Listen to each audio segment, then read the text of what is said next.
Olá, me chamo Douglas Diniz, sou repórter Sem Fronteira.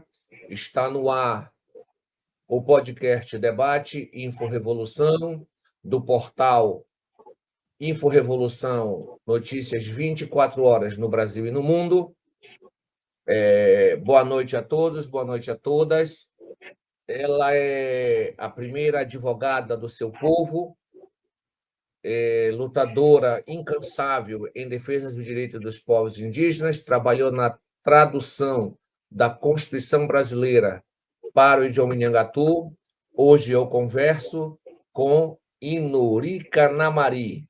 Nós também trouxemos uma professora muito importante, como já falei, ela é professora, doutora em Ecologia Aquática e Pesca, e pode se tornar a primeira professora indígena da Universidade Federal do Pará. Para participar da nossa conversa, a professora Mariana Ticuna. Sejam bem-vindas, meninas. Tudo bom? Tudo ótimo. Maravilha. Então, para que a gente comece esse nosso bate-papo, a gente queria conhecer, né? Primeiro, quem é a Inorica Namari? Bem, como você falou, Douglas, primeiramente quero agradecer o espaço, a oportunidade de estar aqui hoje, ao lado da minha parenta, Mariana Ticuna, e ser uma das colaboradoras do portal Info-Revolução. Bem, eu sou Inori, como você falou, sou, infelizmente, a primeira advogada do meu povo Canamari, e eu falo infelizmente porque tudo é questão de oportunidade, né? E meu pai foi o primeiro vereador indígena, eu sou da região do Juruá, da cidade de Itamaraty, e ser filha do primeiro vereador indígena do povo Canamari me deu a oportunidade de ter acesso à educação pública de péssima qualidade, o que me fez chegar até aqui hoje, né? Nesse espaço do direito, da advocacia, de poder estar lutando pelo meu povo. E como você bem falou, eu fui uma das consultoras do CNJ no projeto de tradução da Constituição Federal traduzido para a língua indígena Nhangatu.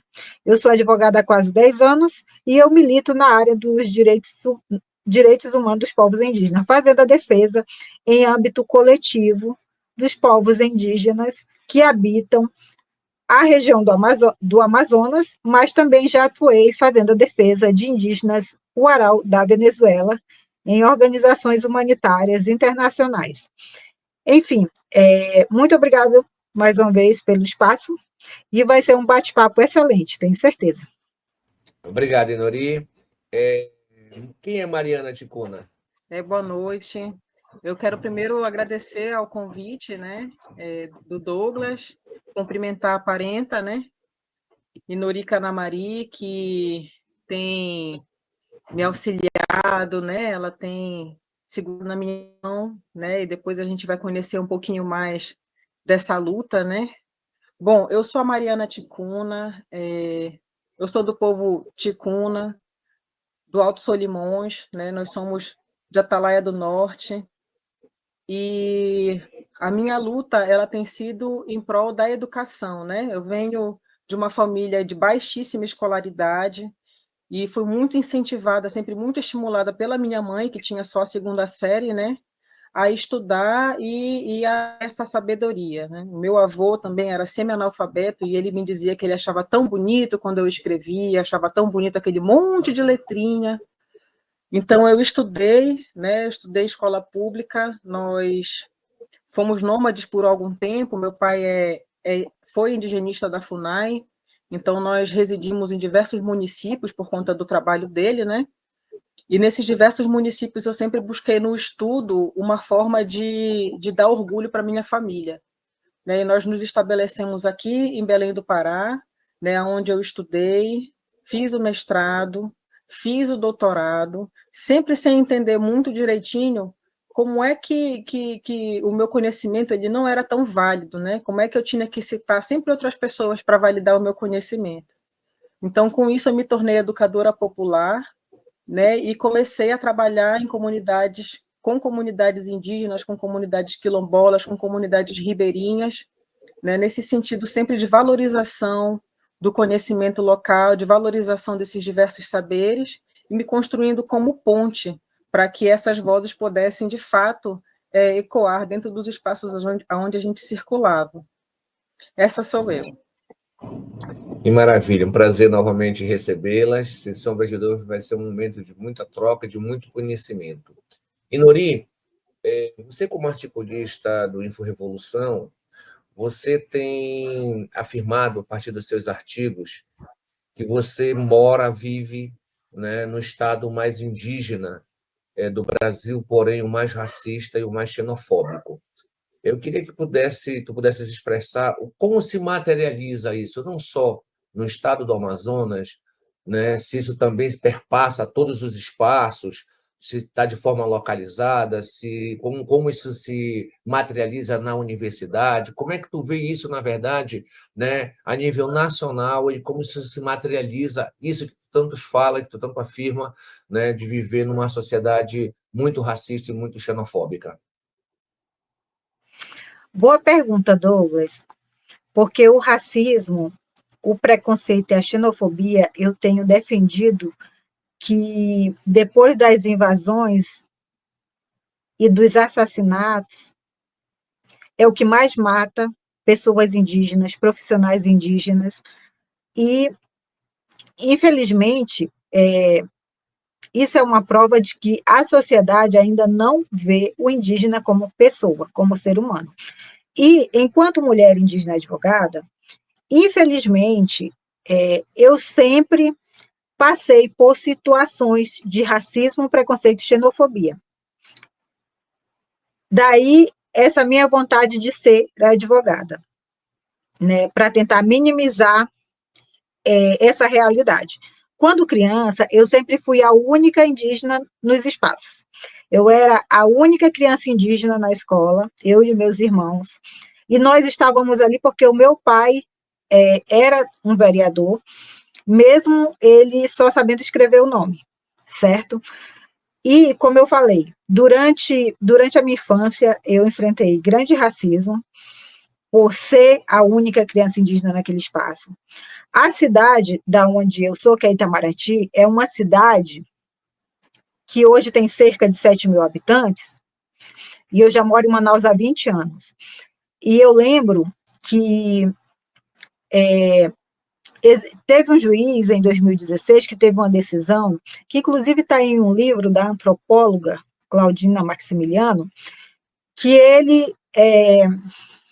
ele proibiu que pessoas indígenas circulassem em área urbana, e inclusive ele determinou que se indígena fosse pego circulando em área urbana, a FUNAI seria responsabilizada judicialmente.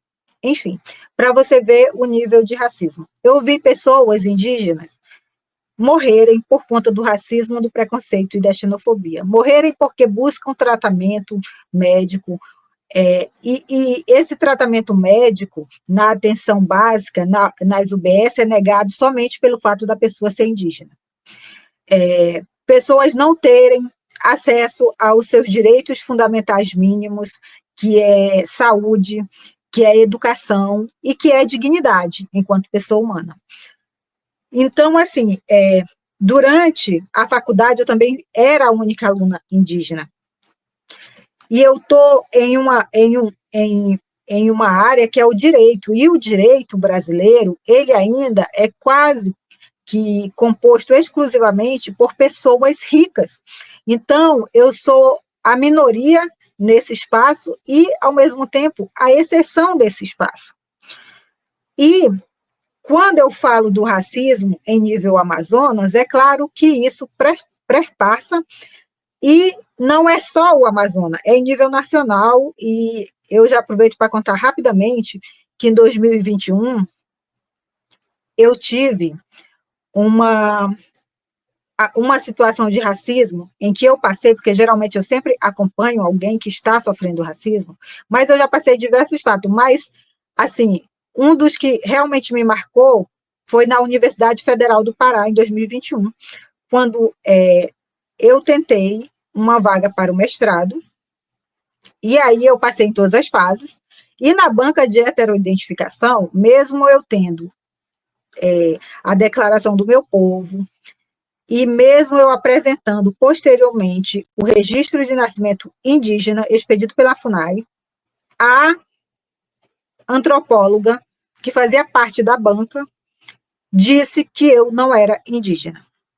Mesmo eu contando toda a minha história de luta, a história da minha família, do meu pai, da minha avó, que ainda vivia na aldeia, porque ela veio a falecer agora em janeiro, e que toda a minha família paterna ainda está na aldeia, falando somente na nossa língua canamari, mesmo assim, eu fui deslegitimizada e desqualificada por uma pseudo-profissional, que é o retrato da sociedade atual, né? Onde uma mulher indígena ela precisa ter a sua história validada por uma antropóloga branca, rica e classista, porque a história dela e quem ela é só é verídica se esta antropóloga assim decidir que é. Mariana, eu falei na apresentação que você pode vir a se transformar na primeira professora indígena da Universidade Federal do Pará. Não estamos falando de qualquer universidade, nós estamos falando da universidade, da maior universidade da Amazônia, não é? A maior em número de estudantes, e que, inclusive, vem passando por um problema a partir das denúncias que vêm sendo feitas por estudantes, por professores, né? A própria Nuri, eu me lembro que esse caso que ela acabou de contar, ela retratou um pouco no artigo que ela escreveu, eu acho que foi um dos primeiros artigos, assim que a gente começou a Inforevolução, né? Como é que isso se materializa? Ou seja, conta para a gente um pouco essa história, né, que fez você chegar até aqui, e se esse racismo, essa xenofobia, né, ela se materializou na tua vida, evidentemente acadêmica, e agora, diante dessa situação de você se transformar, na possibilidade de se transformar a primeira mulher indígena a ser professora dessa universidade. Bom, eu me solidarizo, né, com a situação da parente. Acredito que não há exceção entre nós indígenas, não há um indígena que não tenha passado por um processo de desqualificação, de deslegitimação do seu saber, do seu corpo, que tenha o seu conhecimento colocado em voga, né? Porque nesses espaços, sobretudo nas universidades, nós ainda temos a persistência da colonialidade do saber. Então, o único saber que é possível é o saber científico, né? E apesar de a gente ter ações afirmativas que inserem os nossos corpos, né, nós de fato não estamos sendo integrados a essas comunidades acadêmicas. Quando a gente fala de muro da universidade, ele é de fato um muro, que ele não é um muro só físico, não, ele é um muro epistêmico, ele é um muro simbólico, e ele é um muro físico porque ele impede que a gente exista enquanto povo, que a gente exista enquanto episteme, que a gente exista enquanto ontologia. Então, há um processo severo e estrutural de invisibilização mesmo dos nossos seres, né? E aqui eu estou falando só como indígena, eu não estou falando dos outros povos que estão coabitando a universidade, como os trans, como os quilombolas, os ribeirinhos, eu estou falando de nós indígenas, né? Então, nós somos sempre desqualificados, há uma desconfiança enorme quanto às nossas sabedorias, e a universidade, de fato, não está preparada para nos receber, ela não está preparada para construir diálogos horizontais conosco, né? Eles tentam sempre nos civilizar, nos encaixar nas caixinhas que eles estabelecem, nos critérios que eles estabelecem, né? Como se os critérios que eles estabelecem fossem a única forma válida, né, para nos avaliar. E a gente sabe que não é bem assim. Então, eu tenho construído alguns trabalhos para tentar justamente trazer à luz esse processo que ainda persiste na maior universidade que a gente tem aqui na Amazônia, né, que é um processo colonial. A gente tem agora uma gestão que afirma que é a gestão da diversidade, é uma gestão que afirma que existe um diálogo, uma ecologia de saberes, mas que na prática a gente sabe que essa ecologia de saberes ela não é um processo continuado, né? Nós tivemos uma palestra do indígena Ailton Krenak, mas isso não é ecologia de saberes. Né? Isso faz parte de um processo que ainda persiste de folclorização dos nossos corpos, de folclorização dos nossos saberes. Isso não é uma integração dos nossos saberes. E ser a primeira professora indígena, né, ao lado do professor Almires, que já é efetivo na Universidade Federal do Pará, isso sim representa a incorporação dos nossos saberes dentro das universidades. Porque a gente não pode falar de uma universidade que tem a diversidade se nós só temos uma forma de conceber o mundo lá dentro, que é a forma do conhecimento científico. Então, uma das formas, um dos indicativos que diria que essa é uma universidade da diversidade é incorporar os nossos olhares nos currículos, os nossos olhares nas práticas da universidade, para poder estabelecer esse tipo de diálogo e dizer de fato que nós temos uma universidade que prima pela diversidade e que respeita todas as pluriepistemes que estão presentes naquele chão. E essa é a minha expectativa. A minha expectativa é que eu possa ser essa porta de entrada, né, mas que eu possa abrir essa porta para que os demais possam passar junto comigo. Bem, e Nori, e aí, diante dessa situação, o que é possível fazer, o que tem sido feito para tentar quebrar, né, essa barreira racista, esse preconceito, né, que enxerga não só o indígena, mas a mulher indígena, né, de uma forma preconceituosa? O que tem sido feito? Qual é a tua expectativa? Como é que tu vê essa luta hoje, não só no teu estado, como em nível nacional? Então, Douglas, eu vejo que essa luta é uma luta coletiva, porque essa inércia da universidade em relação ao caso da parente Mariana, ela não é um atentado somente contra a Mariana, é um atentado contra o povo da Mariana e contra todos nós, os povos indígenas. É importante dizer que a universidade, essa universidade federal, que vende uma imagem de inclusão para inglês ver, que não está preparada para a inclusão real e tampouco quer estar, busca estar, é importante dizer que a Mariana, hoje, ela não está pedindo favor, é direito dela. Ela deveria ter sido contratada sim pela universidade. E não eles estarem contratando pessoas para a vaga de Mariana. O que ocorre é que Mariana é uma mulher indígena, de origem humilde, porque se Mariana fosse uma mulher branca, rica e classista, pode ter certeza que ela já teria sido nomeada e impostada como professora da Universidade Federal do Pará. Sim, e eu te faço uma pergunta. Tu falaste na tua resposta anterior, na pergunta que a gente está trabalhando sobre essa questão da xenofobia, o preconceito que tu sofreste na UFPA, né? Foi quando tu foste prestar mestrado, né? Tu pode detalhar um pouquinho isso para a gente? Porque, tipo assim, a gente tem pouco espaço, né? Aproveitar esse espaço que a gente construiu aqui para que a gente jogue luz, para que as pessoas possam, a partir da informação que você dá, tudo isso, se encorajar, se empoderar e trazer à luz o que vem acontecendo, ao menos o que a gente vem apurando já há mais de uma década na Universidade Federal do Pará, né? E qual a Mariana, pelo que eu entendo da conversa que a gente está fazendo, a gente vem acompanhando, tem sido apenas mais uma vítima dessa situação, como instituição, Então, né? Em 2021, a Universidade Federal do Pará lançou um edital para mestrado, em que havia um cota para pessoas indígenas. Ok.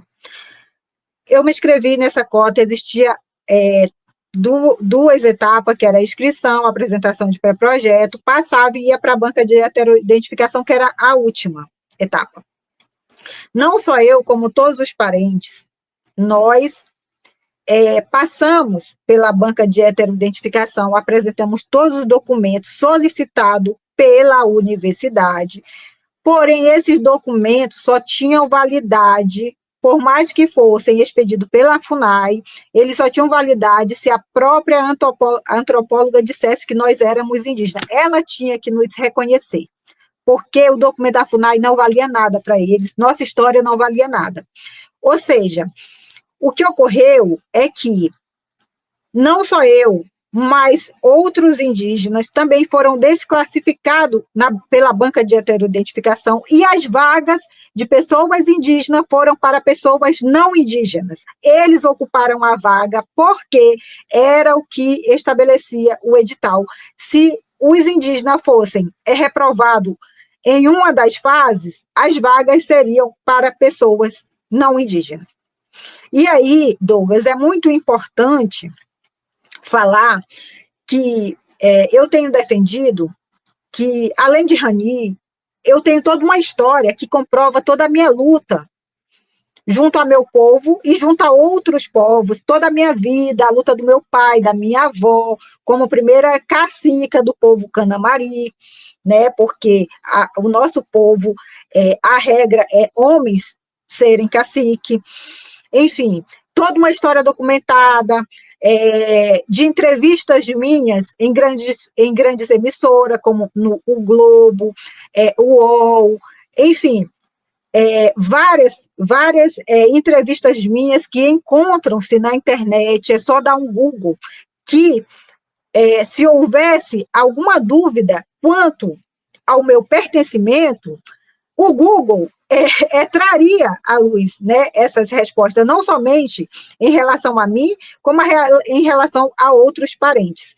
Infelizmente, no dia que eu estava passando por esse processo seletivo pela banca, era numa época de pandemia, então eles me colocaram na sala antes de terminarem com o primeiro parente, de entrevistarem o primeiro parente. E quando eu entrei, eu vi o primeiro parente. Ele tinha muito mais estereótipo do que eu, porque minha mãe é de família negra e meu pai é que é indígena.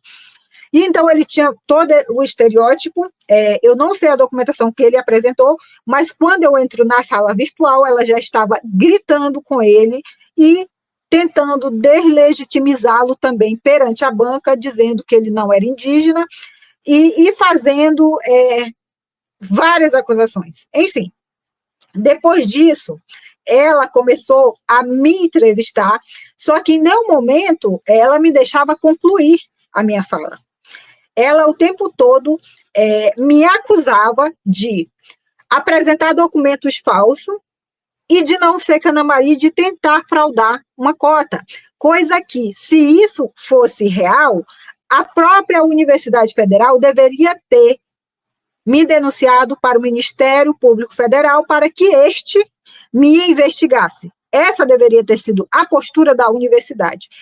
Investigasse a mim e a todos os indígenas que passaram pelo processo seletivo, que foram acusados de não serem indígenas. Essa deveria ter sido a postura deles. Entende? Ou seja, pegaram as nossas vagas, nos desclassificaram sobre a desculpa de que os documentos da FUNAI eram falsos, as declarações emitidas pelos caciques era falsa, e que nós, os indígenas, estávamos tentando fraudar uma cota. E aí as vagas foram para os não indígenas. Essa é a Universidade Federal do Pará. Só para concluir, Douglas, Claro. depois, nesse mesmo ano, saiu uma entrevista da UOL, onde uma mulher negra, ela fez a faculdade na UFPA pela cota de pretos. Ela era do movimento preto, e assim como eu, ela recorreu da decisão da pseudo-antropóloga, onde ela juntava fotos, eu também juntei fotos da minha avó, do meu povo, provas sobre a minha história, mas mesmo assim o meu recurso foi indeferido e o dela também. E ela havia feito faculdade na UFPA pela cota de preto, mas quando ela tentou mestrado, a pseudo-antropóloga falou que ela não era preta.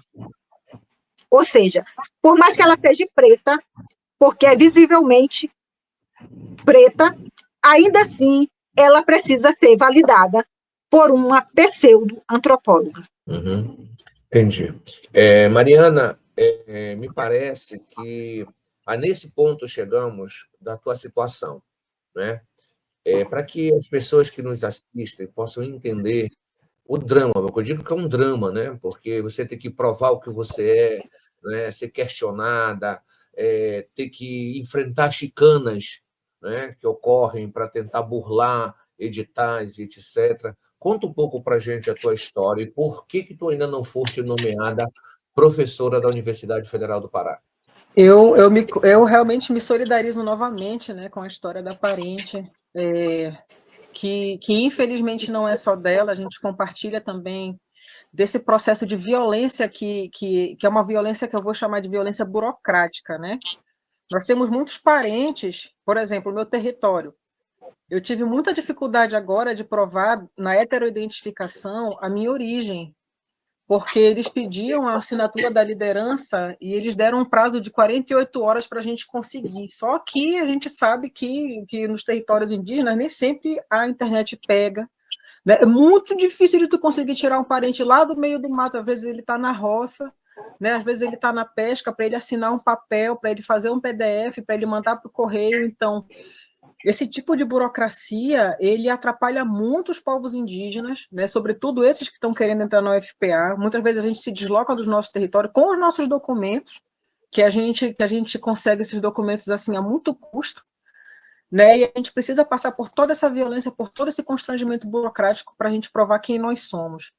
E ainda nos acusam de fraudar, né? E assim, é um direito adquirido com muita luta, né, com muita luta dos que vieram antes de nós, nossa, e dos que virão depois de nós, infelizmente.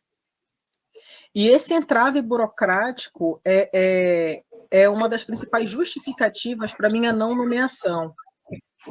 O que acontece no meu caso, né? No meu caso, eu fui aprovada em 4 concursos públicos da Universidade Federal do Pará. Nunca em primeiro lugar, a não ser como substituta, né? E o que aconteceu? Um desses concursos eu passei em segundo lugar e em seguida foi aberto esse concurso, né, esse processo seletivo para professor substituto. E durante esse processo de professor substituto, eu acabei adquirindo o direito de ser nomeada, porque houve a comprovação, né, de que há necessidade permanente da universidade de ter um professor. Então, eu passei de um direito, de uma possibilidade de contratação para um direito certo de nomeação. E isso é reforçado ainda mais pelo fato de que, na atualidade, a denúncia dos alunos da geografia está dando uma interferência, eu não sei se é aqui, se é aí. Os alunos da geografia, onde eu atuo, pois eu sou geógrafa, né, denunciam que hoje as disciplinas elas estão sendo ministradas por mestrandos, por doutorandos, né, que são orientados pelos professores permanentes, pelos professores efetivos da geografia. Então, todo esse quadro ele demonstra a necessidade da contratação imediata de um professor efetivo, né? E o que acontece? Por que eu só estou falando sobre isso nesse momento? Eu só estou falando sobre isso nesse momento porque eu encontrei a Inorica Namari, que me orientou. Esse processo ele é tão violento, esse processo de silenciamento ele é tão violento que a gente acha que o problema está em nós. A gente acha que a gente não é capaz de passar em primeiro lugar num concurso e a gente precisa se resignar que era só uma vaga e que nós não seremos chamados. Mas quando eu encontrei a parente Inorica Namari, ela me orientou que não é bem assim, que na verdade o problema não sou eu. Passei tantos anos silenciada pensando que o problema era eu. Quando eu percebi que o problema era a instituição, foi quando eu entrei com um processo, por enquanto um processo administrativo, né, solicitando a minha nomeação. Mas o que é importante evidenciar? Nós somos todos sujeitos de direitos. E nós precisamos, principalmente os povos indígenas, conhecer os nossos direitos assim com uma profundidade grande, porque senão nós vamos ser sempre passados para trás pela burocracia das instituições. E quando chegar alguém que desqualificar e deslegitimar a nossa luta, isso só reforça a permanência do racismo estrutural dentro da instituição. Eu ouvi que eu não passei porque os outros candidatos eram superiores, e o termo foi esse. Ela foi incapaz porque os demais eram superiores. E eu falei, bom, portanto, eu estou certa, eu estou correta de não ter usado, por exemplo, cotas durante o concurso. Por quê? Por que eu não usei as cotas, que é um direito adquirido? Eu não usei porque eu acreditei e acredito até hoje que eu consigo, em pé de igualdade, ter a qualificação necessária, ter a sustentação necessária para passar em primeiro lugar no concurso. Isso só ainda não aconteceu porque nós ainda temos a persistência e a resistência de um corpo técnico que não quer dialogar com os nossos saberes. E eu espero que, a partir desse momento, isso possa mudar, que a universidade, ela, de fato, consiga integrar aquilo que ela fala com as suas ações efetivas, né? E eu estou nessa expectativa de que eu possa ser essa primeira professora indígena da Universidade Federal do Pará, sobretudo nesse ano que a gente marca os debates sobre mudanças climáticas e da importância dos povos originários nesse combate a essas mudanças. Tá bem. Gente, nós vamos para o nosso primeiro intervalo. Agradecer. Hoje eu converso com Mariana Ticuna, com Inori Canamari. O portal InfoRevolução é um portal independente, né? O nosso podcast Debate também é um podcast independente. Nós precisamos do seu apoio. O nosso Pix está aí na tela, 91981469500. Daqui a pouco a gente volta.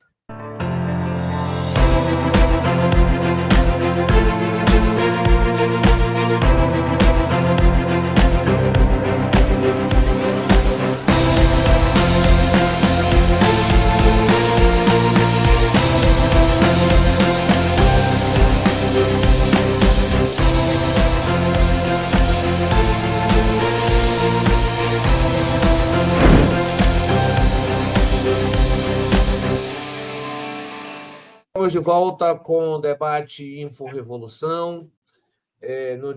Hoje nós recebemos a advogada Inori Canamari, a professora doutora Mariana Ticuna. Nós estamos debatendo direitos indígenas, estamos debatendo lugar de fala. No bloco passado, a gente encerrou falando sobre o processo de criminalização, né, de xenofobia, né, de racismo, o que passam as populações indígenas, em especial as mulheres que buscam o seu lugar de direito dentro da academia. E eu queria retomar isso pela Mariana, para depois, evidentemente, escutar a Inori, porque nós estamos num momento decisivo, né? Num momento decisivo porque costumo dizer que a Universidade Federal do Pará ela tem a sua simbologia, né? Hoje o reitor é um homem negro, né?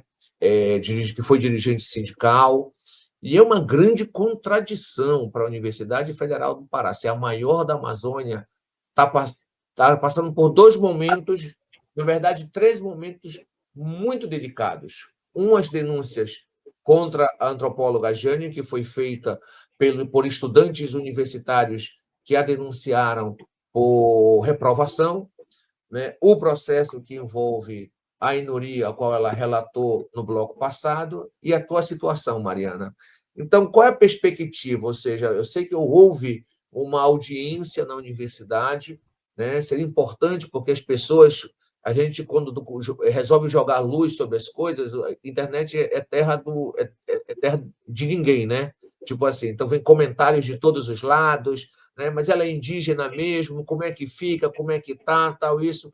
Então, é evidente que, para esclarecer essa situação, né, que nada mais do que escutar você, que está no centro desse debate sobre a nomeação, a tua nomeação como primeira mulher indígena da Universidade Federal do Pará. Então, em que situação está essa? E depois eu queria um comentário da Inori, não só como indígena, mas também como advogada, como é que ela vê toda essa situação. Bom, quanto ao nosso diálogo, né, a esse processo de busca, ele ainda perpassa por aquilo que a gente chamou de violência burocrática, né? O que se diz é que não existe o chamado código de vagas, que é o que é necessário para que a gente consiga adentrar.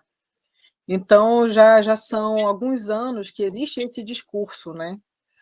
Mas o que a gente questiona é que isso não é mais só uma possibilidade, isso é uma necessidade comprovada, e por isso que existiu um processo, né?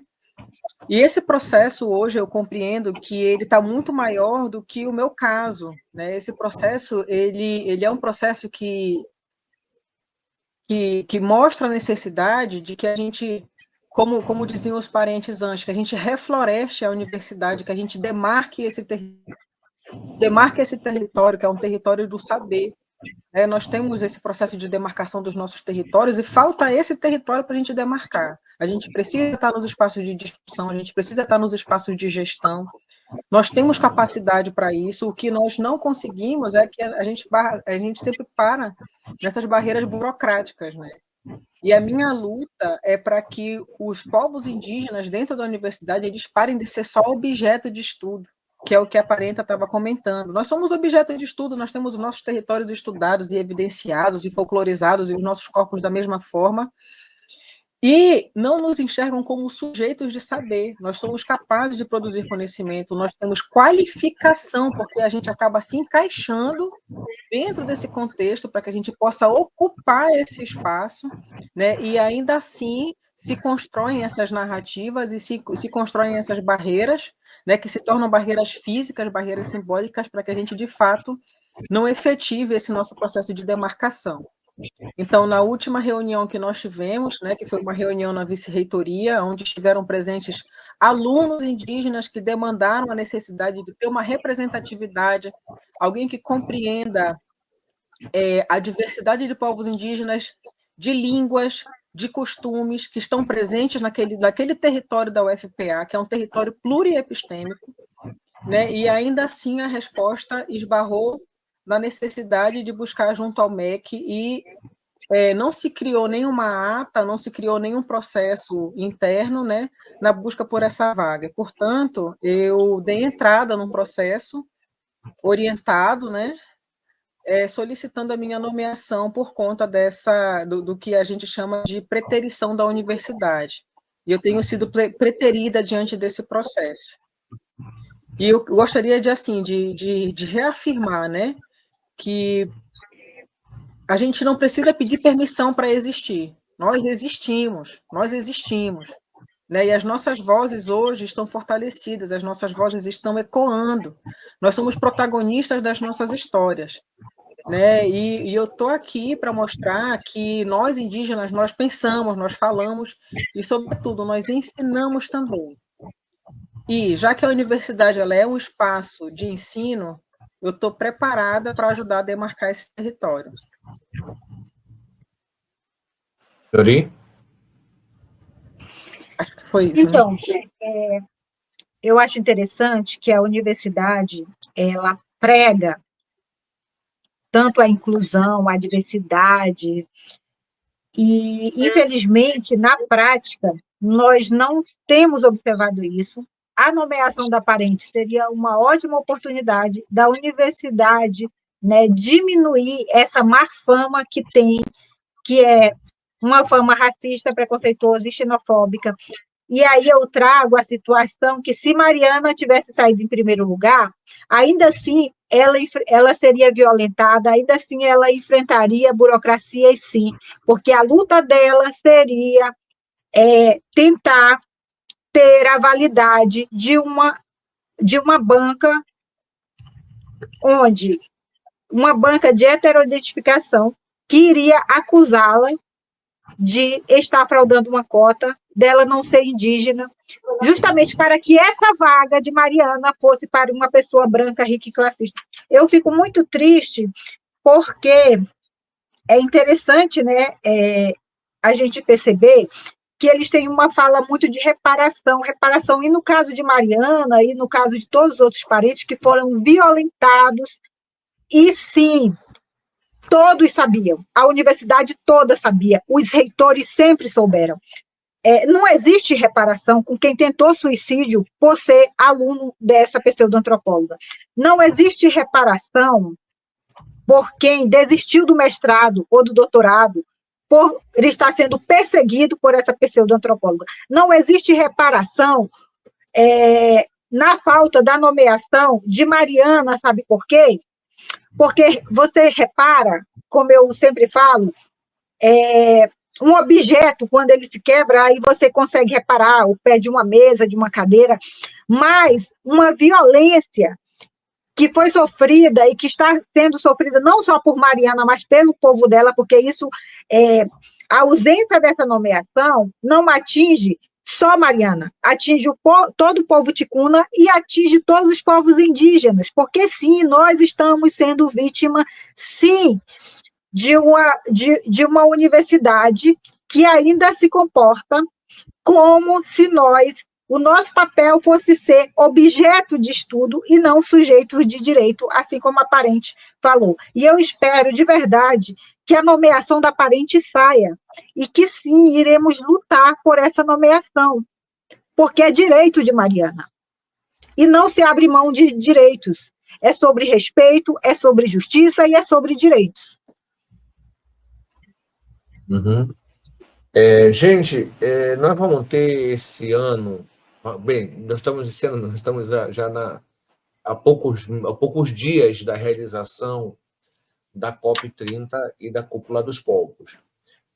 Evidente que não se está fazendo à toa a COP30 e a Cúpula dos Povos na Amazônia.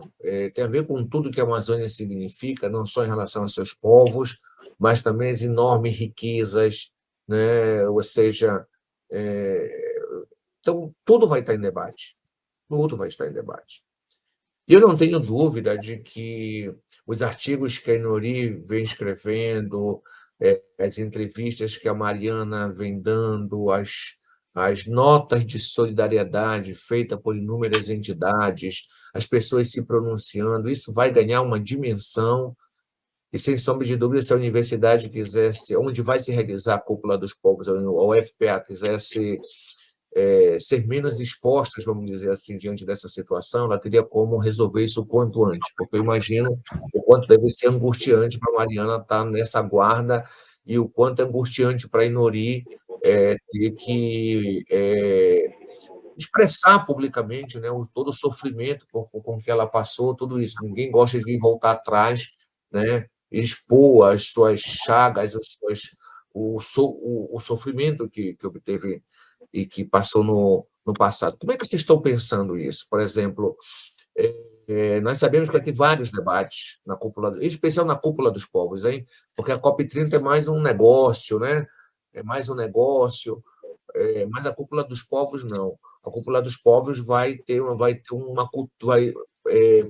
um espaço de muito debate político, de muito debate, de encontrar outras Marianas e outras Inoris. Qual a expectativa de vocês em relação a isso, Inori? Primeiro com você, depois a Mariana. Bem, eu vejo a COP como uma oportunidade para que nós, enquanto movimento indígena, possamos constranger os nossos violadores. Esse momento é um momento em que nós, enquanto povos de diferentes culturas, nós vamos estar mais unidos e fortalecidos para lutar pelos direitos coletivos, pelos direitos humanos dos povos indígenas e, sim, pela nomeação da parente Mariana. Precisa ser nomeada. E nós iremos lutar para que essa nomeação saia. É respeito, é direito e é justiça. Não só por Mariana, mas por todos nós, os povos indígenas. Então, assim, eu vejo que, assim como você falou, é uma oportunidade da universidade fazer algo antes de precisar ser exposta e constrangida durante a COP30. Compreende?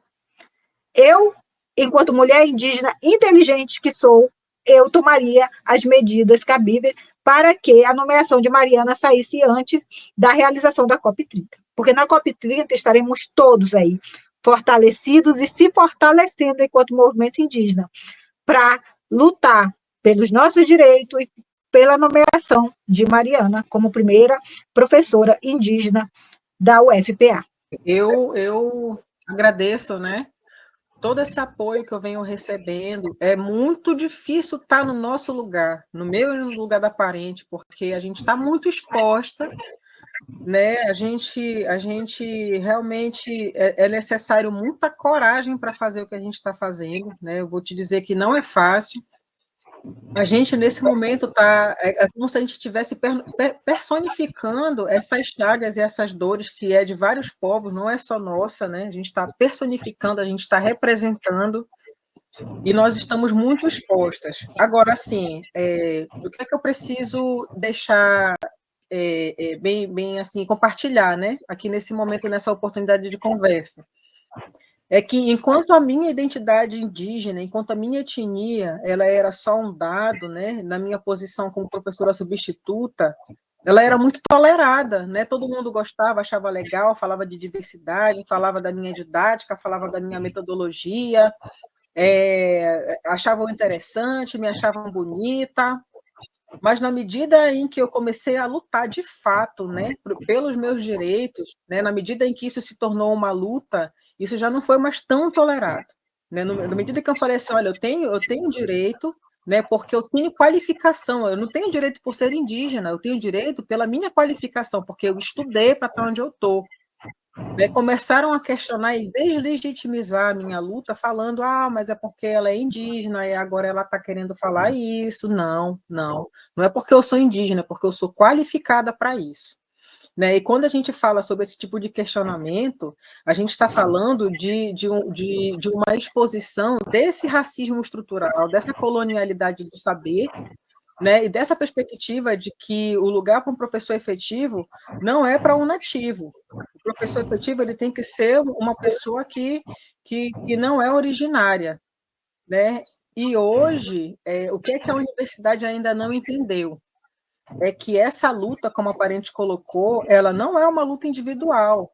Né? Apesar de eu estar personificando essa luta não é minha.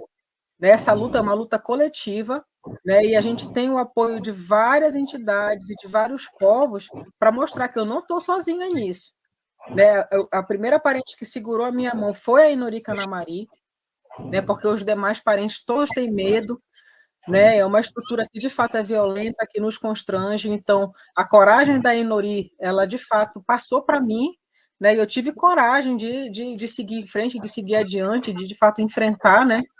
Porque geralmente quando a gente está na mata, que a gente vê ameaça, a gente corre, né? A gente corre para se proteger, mas nesse caso não, a gente não correu, a gente virou e a gente enfrentou. Né? Então, hoje, o que a gente tem aqui? A gente tem várias entidades dizendo que a minha voz não é só a minha voz, né? Que a minha voz é a voz de muitas pessoas e que a nossa luta agora é uma luta coletiva. Então, nós não estamos sozinhas, né? Apesar de a gente, dessa luta estar com a nossa cara, nós não estamos sós. E é esse o recado que eu quero dar. Eu quero dar esse recado de que nós somos todos sujeitos de direito, de que nós temos qualificação para isso, e que, na verdade, a nossa etnia ela é um ganho a mais para nós mesmos. Né? Eu tenho muito orgulho de ser quem eu sou, eu tenho muito orgulho da minha origem, e eu tenho muito orgulho de chegar onde eu cheguei. Como diz a minha família, né? Você é quem você é porque você se fez dessa forma. Então, agora a nossa luta é para tentar demarcar esse território, que é um território colonial, colonizador, e que nos constrange sempre. A COP ela é uma oportunidade para a gente demonstrar a importância dos nossos saberes e a nossa força enquanto coletividade. Nós estamos aqui, nós persistimos aqui, nós vamos continuar aqui, apesar de toda essa colonialidade do saber. Ok, gente, nós vamos para o nosso último bloco, né? Vamos para mais um intervalo. Lembrando que Debate Info Revolução é um portal independente, um podcast independente que necessita do seu apoio. O nosso Pix está aí na tela, é 91981469500. Daqui a pouco a gente volta.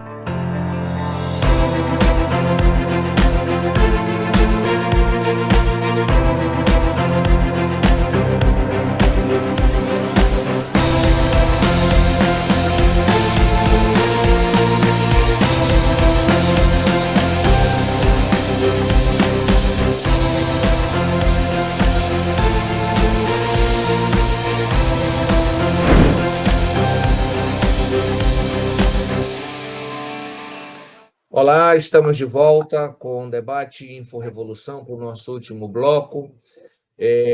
Inori, diante de tudo que a gente debateu, diante de tudo que a gente escutou aqui, qual a perspectiva que tu vê daqui para frente a partir da constatação de que essa luta por direitos é uma luta que não para, né?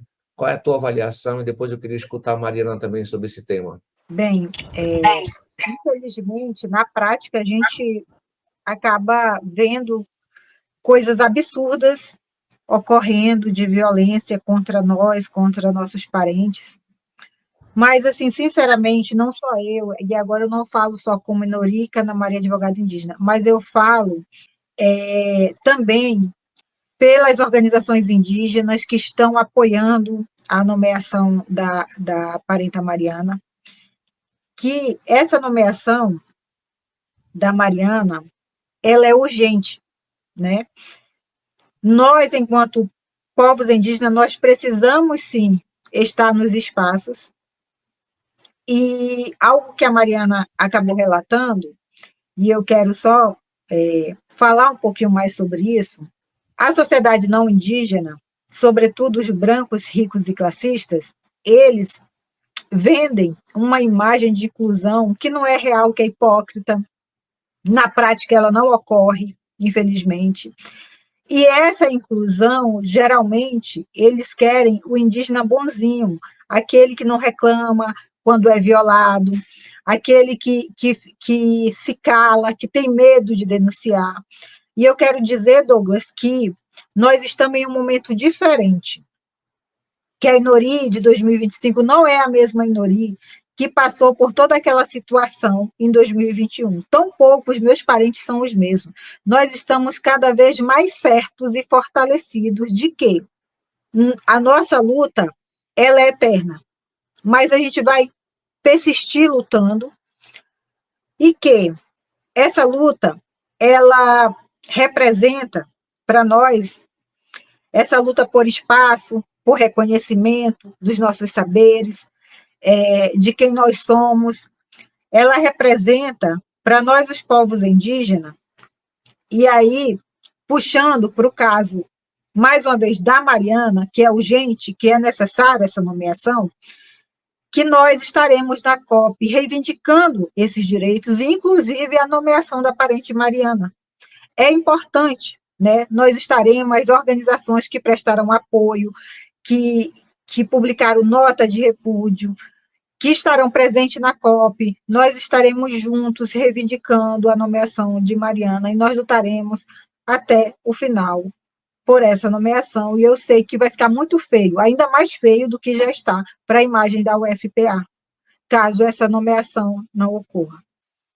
Quanto a mim, eu estava dizendo que eu vou me somar, né, à fala da parente, né? Tem uma frase que eu falo em vários ambientes que eu percorro, que é assim: a luta não acaba nem fica pouca, né? E assim, a nossa história, a história dos povos indígenas, ela é a prova, né, de que o direito, ele de fato ele é uma conquista, né? E a luta pela seguridade do nosso direito, com muita luta conquistada, é permanente, né? A gente tem que sempre estar lutando para assegurar um direito que a gente tem, que é nosso, né? Essa luta por direito, ela acaba que não para, né? E assim, muitas pessoas podem até pensar que quando eu conseguir, né, quando eu for nomeada, essa luta ela vai parar, mas ela não vai parar, essa luta ela é permanente, porque não Até é porque não só é um eu favor, acessar. né? Como? Até porque não é um favor. Não, ela de fato é um direito, né? Como a parente falou, é uma questão de justiça, né? Então essa luta ela não vai parar, porque entrando eu vou ter certamente outros entraves e outras lutas que serão travadas, né? Serão travadas por mim, que serão reforçadas por mim. Se já é uma luta entrar, imagina permanecer, né? É uma coisa que a gente sempre vem comentando. Muitas vezes a gente acessa um lugar, mas para permanecer nesse lugar é uma luta que é até maior por conta desse silenciamento estrutural que a gente enfrenta, né? Então, por exemplo, ser professora da universidade, que é um sonho, né? Que é o sonho de qualquer pesquisador, é você estar ali naquele espaço de produção do conhecimento, é você ser uma referência na sua área. É um sonho que tem sido negado a mim há tanto tempo que eu pensei em sonhar outros sonhos. Eu tinha desistido desse sonho, é uma coisa que eu sempre falei. A violência ela é tão grande que eu pensei que esse sonho já não cabia, né? Não me cabia estar ali naquele espaço. E foi quando eu encontrei a parente Norica Namari, quando eu encontrei você, Douglas, né, que vocês me explicaram que não, que a gente precisa realizar os nossos sonhos, que os nossos sonhos eles são possíveis, mas infelizmente esse sonho ele não é possível sem luta, né? Então eu espero, né? Eu tenho essa expectativa de como eu estou reforçando, né? Eu sou geógrafa, a gente sempre fala de fronteira, a gente sempre fala de delimitação, a gente sempre fala de território. E a universidade ela é uma fronteira e a característica da fronteira para nós da geografia é o conflito, né? Então nós vamos lutar para poder delimitar dentro desse espaço aquilo que nos é de direito, né? Então o que eu espero, né, para essa COP é justamente que se tenha essa dimensão de que essa luta não é só minha, é um sonho que é sonhado por muitos parentes, né, que é conquistar esse espaço dentro desse lugar de construção do conhecimento. Nós temos parentes que estão na Universidade do Amazonas, nós temos parentes que estão nos vários biomas, no Cerrado, na Caatinga. Então, na Amazônia, nós também queremos delimitar e ocupar esses espaços de construção do conhecimento, que é legítimo e que nos cabe. Uhum. Ok, gente, nós estamos chegando, infelizmente, ao final do nosso debate, do nosso podcast. Como é da tradição nossa aqui, a gente sempre dá um minuto final, né, para que vocês possam, os nossos convidados possam conversar, dar o seu recado final, né, sempre, quer dizer, não é um recado final, é um até logo, né, porque não tenho dúvida de que nós vamos fazer muitas outras conversas entre nós à medida que a situação evolua. Então, eu queria começar dando esse minuto para a Mariana, né? Fique à vontade para falar com quem você quiser, com o seu povo, né? Com os seus alunos, com a sua família, né? Que são, na verdade, o esteio dessa luta que você está travando, né? Vem travando já há algum tempo.